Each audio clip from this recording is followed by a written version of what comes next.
chốc nó càng ngày lòng thấy có vui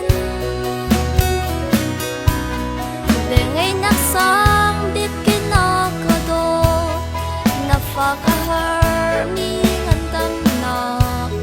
chung nó cả bек e mô cả bôi băng tâm xuống căn thăng thật là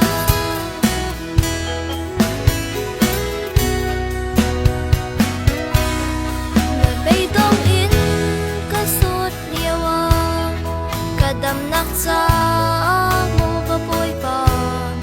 cả cha si boya na raksi cả đầm nắc đinh cha kia băng in na pha cây gió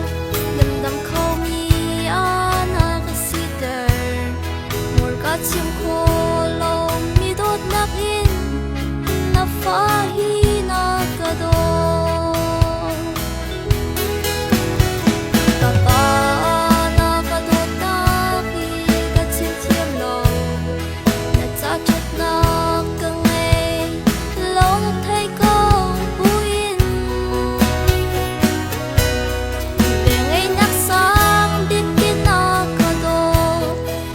phá cả hở mi ngăn tâm nó chung nó cả bek e mô cả bôi băng tâm xuống căn thăng thật là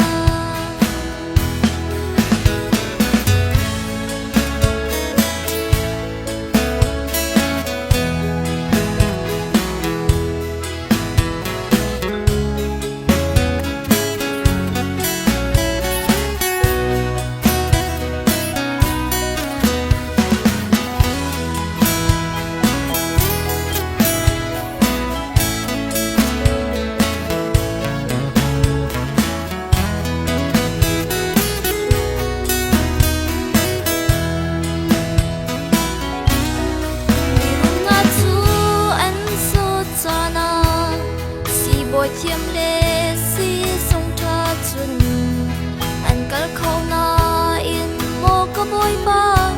anh tóc chờ sự bôi dòng mi vì riêng tí in anh sau cơn câu na mình sẽ mi treo chu anh tâm hay lâu